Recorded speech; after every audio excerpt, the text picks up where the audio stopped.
কামারহাটির ষষ্ঠীতলায় তৃণমূল কর্মীকে লক্ষ্য করে গুলি চালানোর গুরুতর অভিযোগ ওঠে এবং তাকে তখনই ভর্তি করা হয় কামারহাটির একটি বেসরকারি হাসপাতালে। বাইকে করে এসে গুলি চালানো হয় বলে অভিযোগ।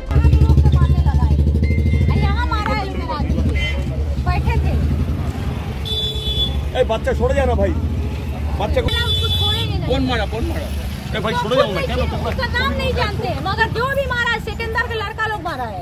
मोटा गुली चले थे, बंदूक इतना बड़ा था, ठीक है, इतना बड़ा बंदूक था। छह जने ছিল গাড়ি দিয়ে, 6 জন এসে आगे ऐसे এখানে পাড়া দিয়ে ঘুরে গেছে।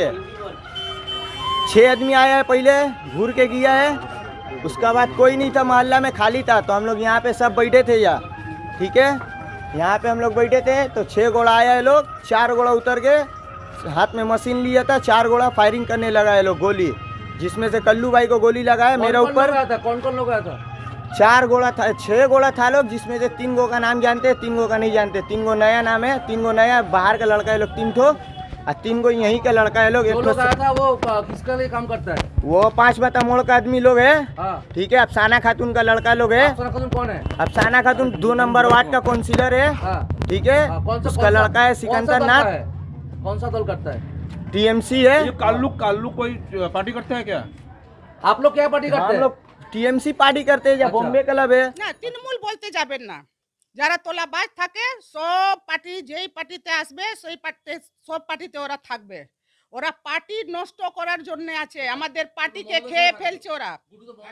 মদন দাস সঙ্গে শুন, 1 তারিখে শুনুন কি হয়েছে। ওই ছেলে বাচ্চা ছেলে আছে, ওই ছেলে ঘুরে ওইখান থেকে আসছে, ওই ভোরবেলা আসছে, এসেছে 3টার সময় না 4টার সময়, বলছে যে আমি আসছিলাম। আমাকে কালকে 5 মাথা মোড়ে আমি যখন হাসপাতালে থেকে ফিরছি, ওর চোখ মুখ দেখছি সব ফুলে আছে। বলেছি কি হয়েছে রে তোর এই অবস্থা? বলছে দিদি আমাকে 1 তারিখ এই গুড্ডুর সঙ্গে থাকে, সবার সঙ্গে থাকে, যারা যারা চেয়ারে থাকে সবার সঙ্গে থাকে, ও নাকি ধরে ওই ছেলেরা আসছিল 4 জন ছেলে, 26 জন ছেলে মিলে ওকে এত মার মেরেছে। দাদা আপনারা একবার দেখে নেবেন ওই ছেলেটাকে, এত মার মেরেছে। সেই দিনই আমি ভেবেছি এই শান্ত কামারাটিকে রিন্টু গুড্ডু মিলে আসান করে দেবে।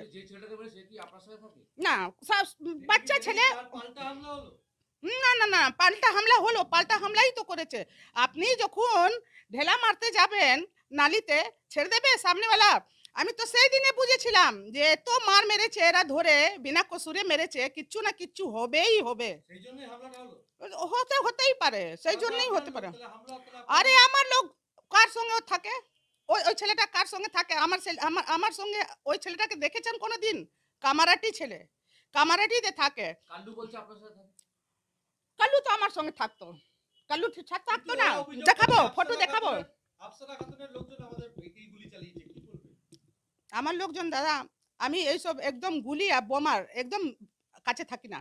এইসব যদি থাকতাম, কামারহাটি লোক একদম প্যার করে আমাকে এই 10,000 ভোটে জিতাতো না। সব জল জীবন জল মিশন এই প্রকল্পের মাধ্যমে প্রত্যেকটা গ্রামের প্রত্যেকটা বাড়িতে আর্সেনিক মুক্ত জলের ব্যবস্থা করার কথা ছিল, কিন্তু সেই জল এখনো পর্যন্ত চালু না হওয়ায় জল জীবন জল মিশনে দুর্নীতির অভিযোগ তুলেছেন গ্রামবাসীরা। জলের জন্য বিক্ষোভ করেছি, এই 1 বছর হয়ে গেছে, পাইপ ফেলে গেছে, এই পাইপ ফেলেছে, কোনো কাজ করছে না।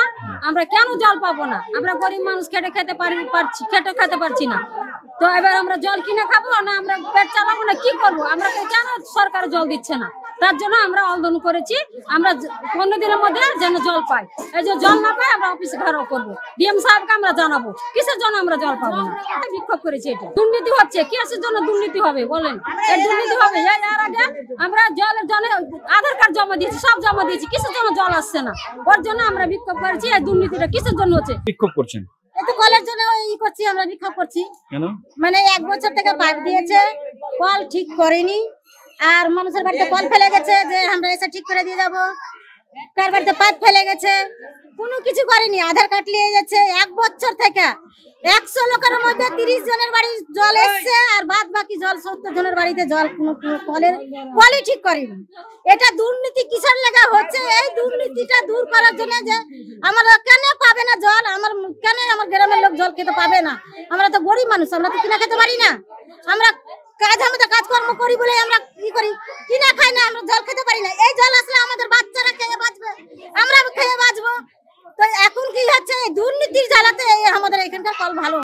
এলাকার নাম হচ্ছে বাগবাড়ি 52 বিঘা।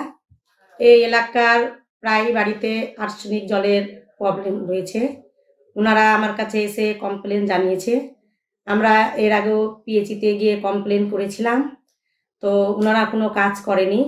এর পরবর্তীতে ওনারা যদি কোনো কাজ না করে তা আমরা বাধ্য হব যে আমরা ডিএম স্যারের কাছে জানাতে। আপনি এর আগে জানিয়েছিলেন? হ্যাঁ, জানানো হয়েছে। আচ্ছা, তো এই সমস্যার মুখে কি কি সমস্যা হয় এলাকাতে মানুষের? অনেক বাড়িতে জলের লাইন দিয়েছে অথচ জল আসে না। অনেক বাড়িতে এখনো আমার কাছে, যেমন এই যে 52 বিঘা এলাকায় গোপালনগর বলে একটা জায়গা আছে ওই পাশে, ওখানে 50টা বাড়িতে এখনো লাইন যায়নি।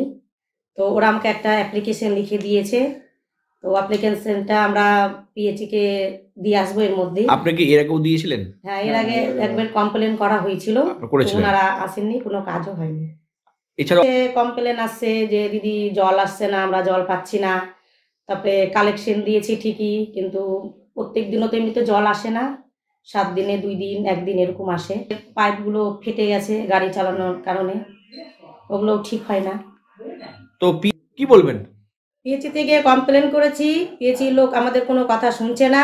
এর পরবর্তীতে আমি 1-150 লোক নিয়ে গিয়ে পিএইচির অফিসে ধর্ণা ধরবো।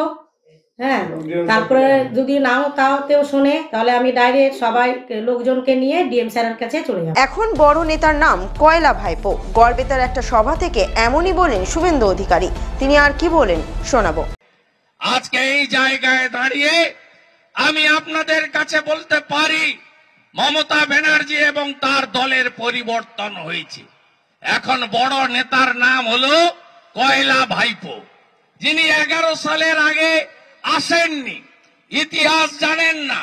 বীরভূমের নানুরের সুচপুর বলুন, ছোট আঙ্গারিয়া বলুন, সিঙ্গুর নন্দীগ্রাম বলুন, নেতাই বলুন, এর ইতিহাস কিন্তু এই কয়লা ভাইপো জানে না। তিনি দিল্লিতে ছিলেন, খেটে খুঁটে আপনারা আমরা সবাই মিলে 34 বছর হয়ে গেল। সিপিএমটা এবারে যাক, পরিবর্তনটা আসুক, সবাই মিলে এটা চেয়েছিলাম আমরা। সেই পরিবর্তনের পরে 2011 সালের 21 জুলাই ব্রিগেড প্যারেড গ্রাউন্ডে কর্দমাক্ত মাঠ, প্রচুর বৃষ্টি, ভাইপো নামলেন দিল্লি থেকে, ঘোষণা হলো যুবা তৃণমূল, আটকাতে হবে গাঁয়ের ছেলে, পান্তা খাওয়া মুড়ি খাওয়া, গামছা বাঁধা শুভেন্দু অধিকারীকে শহরের লোকের হাতে কবজা দিতে হবে, পরিবারের হাতে তুলে দিতে হবে তৃণমূলকে। তাই তৈরি হলো যুবা তৃণমূল। তারপরের তো ইতিহাস 12.5 বছরে দেখছেন আপনারা। তৃণমূল কয়লা খায়, তৃণমূল বালি খায়, তৃণমূল পাথর খায়, তৃণমূল মোরাম খায়, তৃণমূল গাছ পাচার করে, তৃণমূল গরু পাচার করে, তৃণমূল চাকরি বিক্রি করে, তৃণমূল ধান চুরি করে, তৃণমূল আটা চুরি করে, তৃণমূল গম চুরি করে, তৃণমূল চাল চুরি করে, তৃণমূল পঞ্চায়েতের ব্যালটও খায়। এই তৃণমূল চোর তৃণমূল, এই তৃণমূলের এই পরিবর্তন ঘটেছে। বাকি কিছু রাখেনি এরা। 500 টাকা তো মায়েদের, তার বদলে 21,000 মদের দোকান, সর্বত্র 28 টাকার পাউচ। আর Dear Lottery, 2 lakh table, Dear Lottery, 300 টাকা রোজগার করো, 200 টাকা ডিয়ার লটারিতে রেখে 100 টাকায় বাড়ি আসছে গ্রামের লোকেরা। আপনাদের মারা কথা দিচ্ছি, রাজস্থানে বিজেপি সরকার এসেছে। গত 4 দিন আগে ভজনলাল শর্মা মোদি গ্যারেন্টি অনুযায়ী 450 টাকার গ্যাস চালু করে দিয়েছে। মধ্যপ্রদেশে শিবরাজ সিং চৌহান আগের মুখ্যমন্ত্রী, লাডলি বাহিন 1,500 টাকা করে মাদের দেয় মাসে, এখন তো বাড়িয়ে 3,000 করে দিয়েছে। আর বিজেপিকে রাজ্যে ক্ষমতায় আনুন, এখানেও গ্যাস রাজস্থানের মতো 450-তে পাবেন। আর লাডলি বাহিন নয়, অন্নপূর্ণা চালু করব, 2,000 টাকা করে মাসে আমার মা দিদি বোনকে দেব। আইসিডিএস চাকরি প্রার্থীদের বিক্ষোভ। পাবলিক সার্ভিস কমিশনে সফল, কিন্তু এখনো মেলেনি নিয়োগ। এই নিয়ে সল্টলেকে তারা বিক্ষোভ করেন। কি বলছেন তারা শোনাবো। 2019-এ ফার্স্ট আমাদের পরীক্ষা চালু হয় পিএসসির দ্বারা, ICDS supervisor group B post, আমাদের স্টেট গভর্নমেন্টের ফুল গভর্নমেন্ট জব, এবং 3টে টায়ারের পরীক্ষা হয়, প্রিলি, মেন্স, ইন্টারভিউ দিয়ে আজকে আমরা 2795 জন চাকরি পাই। আমাদের রেজাল্টও অনেকদিন পরে বেরোয় এবং সেগুলো নিয়েও আমাদেরকে অনেক কিছু সাফার করতে হয়েছে। আজকে আমি একা একটা মেয়ে কথা বলছি, কিন্তু একটা কথা বলবো, আমি প্রত্যেকটা ডিস্ট্রিক্টের প্রত্যেকটা মেয়ের হয়ে বলছি, তাদের বাড়িতে এমন পরিস্থিতি, কারুর বাড়িতে তার বাবার হয়তো বাইপাস সার্জারি হয়েছে, কারুর মা হয়তো বেড রিডেন, তারা আমাদেরকে ফোন করে বলে যে তোমরা কলকাতায় থাকো, তোমরা একটু যাও। তোমরা আমার নিজের বাড়ি দক্ষিণ দিনাজপুর। আমার ঘর, আমাদের দাবি শুধু একটাই, আমাদের জয়েনিং চাই। আমরা পরীক্ষা দিয়েছি, আমাদের প্যানেলে কোনো ভুল নেই, কোনো কিছু নেই, সবাই এলিজিবল ক্যান্ডিডেট, আমাদের জয়েনিং দিন। 136 জন পেয়েছে, কিন্তু সেটা আগস্ট মাসে, তারপরে কোনো রিক্রুটমেন্ট হয়নি।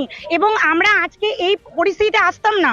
আমরা প্রত্যেক দিন নিয়ম করে ডিপার্টমেন্টে আসি, ডিপার্টমেন্টের বিভিন্ন লোকের কাছে হাতে পায়ে ধরে জিজ্ঞাসা করেছি যে আমাদের জয়েনিংটা কবে হবে, একটু সদুত্তর দিন।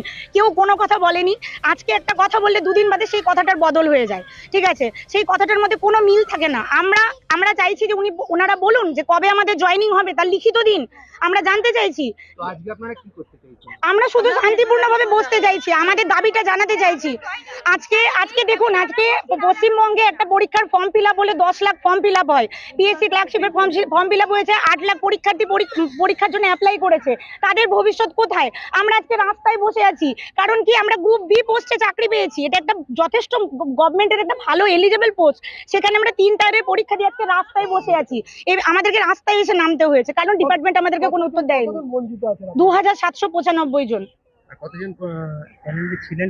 2931 জন। আপনাদের দাবি যদি মানা না হয় তো সেক্ষেত্রে আপনারা কি করবেন? আমরা দেখুন 23টা জেলা থেকে মেয়েরা আসবে, আমাদেরকে তাদের সাথে কথা বলতে হবে, তারা কি চাইছে না চাইছে, সেই হিসেবে আমরা মুভ করব। আমরা এখনই বলতে পারবো না, বহু মেয়ে এখন এসে পৌঁছতে পারেনি। আমরা নেগেটিভ কোনো কিছুতে যেতে চাই না, আমাদের শুধু জয়েনিং চাই।